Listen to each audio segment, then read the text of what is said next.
Spoiler warning for the greater MCU up until this point, especially the Guardians of the Galaxy movies and all of the things that they're in. For the I Am Groot shorts, we will be talking about all of that in this series coverage.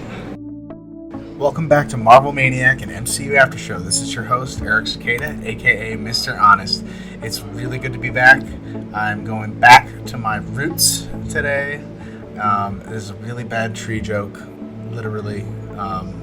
It's just me talking about the new shorts up on Disney+. This is about I Am Groot. I am honest, Mr. Honest. Yeah, the podcast has had a tiny bit of a hiatus, but we are back, and I will be covering all the other things that have released between our last released Hawkeye series coverage and now, but we are now going to start with these shorts, and I thought what a great way to start our show back up than to cover I Am Groot. I figured since it's been a bit since I podcasted, it'd be a great way for me to get back into podcasting by covering these shorts. And while Groot learns to take his first steps and Groot's first steps, I will take my first steps again into Marvel maniacking. Although it is really, once you are a Marvel fan, you never stop being a Marvel fan. And man, it is just amazing to be back in the seat of Marvel Maniac and MCU After Show. We are here again. And man, okay. So yeah, this is WW Tree here, folks, this week. And I'm assuming that this whole series of 5 minisodes, I'll call them, they take place between the 2 Guardian movies, Guardians 1 and Guardians 2, which we will cover eventually. I do plan on covering the entire Marvel Cinematic Universe. I would love to cover everything. We have covered all of Phase 1, so if you want to go back and listen to that, that is available to stream here on the show. We covered that between Falcon and Winter Soldier and Loki, which was an awesome decision in my opinion. It was a great stepping stone into Loki, if you hadn't listened to that.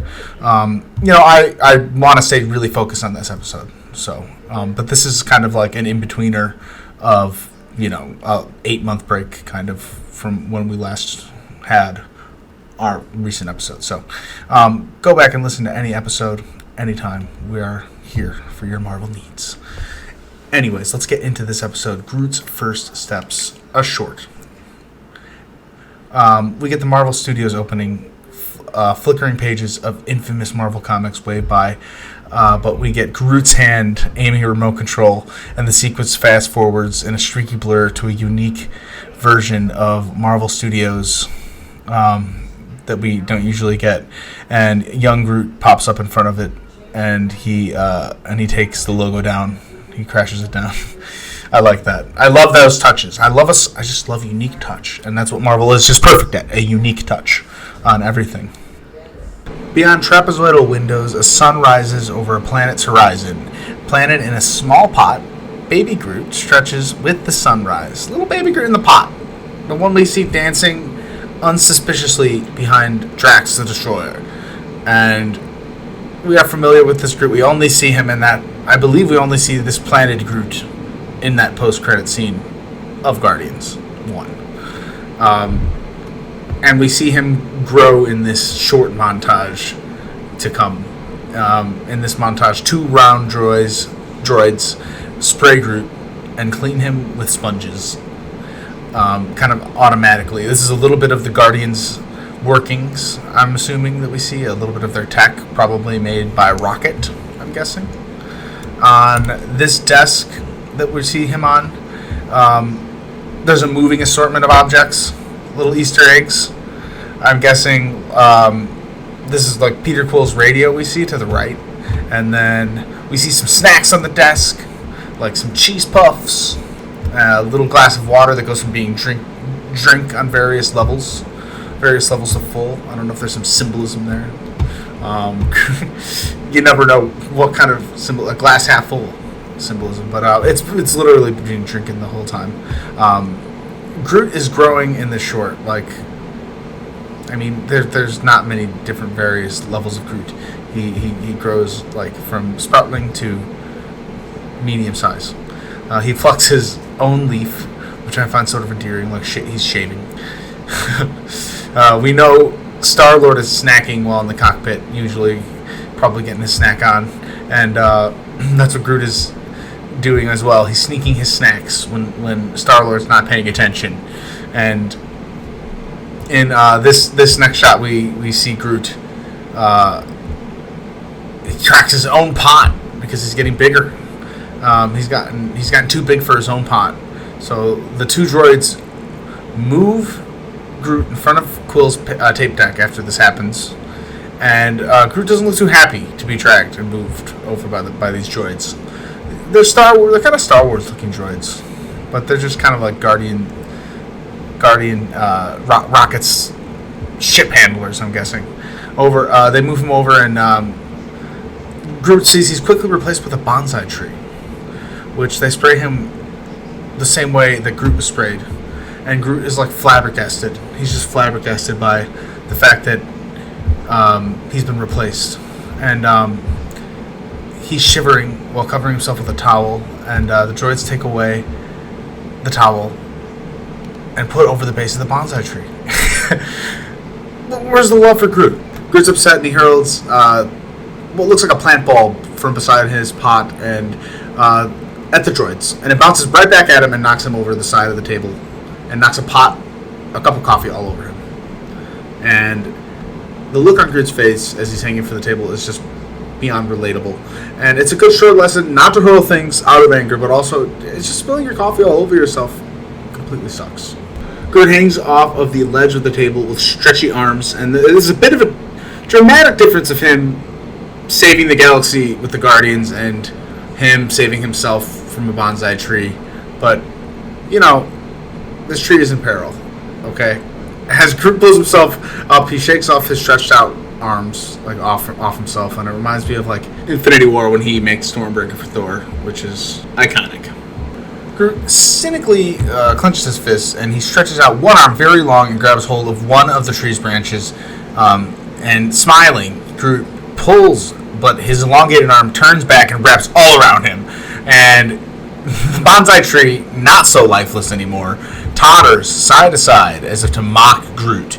This thing is actually egging him on. So, Groot overreacting a bit, but there are two sides here. He, again, rips off the useless arm like that's wrapped around him, and Groot makes another attempt, this time with both of his arms, to get to the other side. This time he goes flying and swings through the air and makes it up to the tree, but landing face down beside it. He hops up to the tree and tries to punch this lower branch to no avail, which is really funny because it does absolutely nothing but hurt his own hand, which is really cute because it's Groot, and Groot is just trying so hard to hurt this tree, and it's just kind of pathetic but adorable, and we feel for him, and we want him to beat this tree, and we're rooting for Groot. Root for Groot. But it's adorable. After hurting his own hand, he hits the tree with his other hand, spinning the tree around, which knocked Groot back over. Poor Groot. Groot is having the roughest time here. Groot gives an angry look and breaks a branch of the tree. Under the branch, there's this green substance. And it stretches like a rubber band, and it doesn't even break when he leans into it. This gooey green substance under the bonsai, which I'm assuming gives it life. And it wraps around him and he sort of gets flinged off the desk after this, breaking his pot and the bonsai on the ground next to him. Not your average bonsai, ladies and gentlemen. This is not your average bonsai. In the Guardians of the Galaxy game, which I haven't played all the way through, I believe Rocket collects a lot of plants. So yeah, there's that. So maybe Rocket collects plants, and this is like a special bonsai plant. I don't know. Groot wakes up in a pile of dirt and shards of pottery. Upon the rubble, he sees movement, and it's his feet.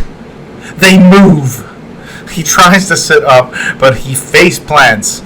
He army crawls away from the dirt and sits up again.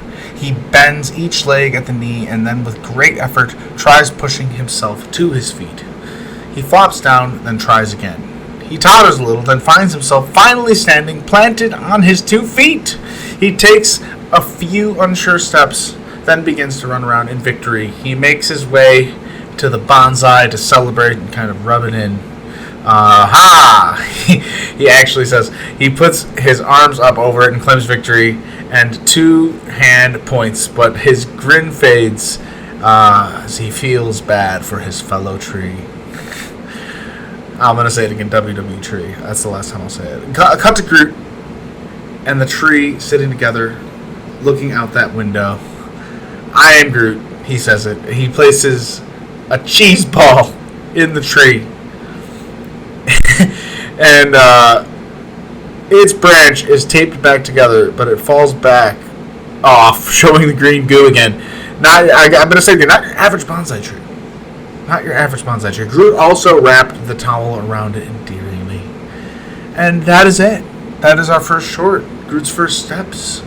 He walks. We get to see him go from potted plant to walking tree. We've seen it here. And a 3-minute short talks into an 11-minute episode. We will probably get around this time per episode for our after shows because we break it down here at Marvel Maniac. I like these shorts. I like talking about Marvel things and breaking them down and looking at Easter eggs and cutting into each moment and wondering why things happen and thinking about this alien bonsai tree and if this tree will be planted in a field by Peter Quill and if he'll visit it again, and or Rocket plans to sell it on some sort of market somewhere, and maybe all the Guardians made a little bit of a buck off it on a side mission or a side quest somewhere. It just adds a lot of lore. We like lore as Marvel fans, don't we? And that's what it's all about. It's all about the lore. It's all about the lore. And that's what it's kind of getting me back in as a fan. And I've never stopped being a fan. But that's where I'll leave us here on this short.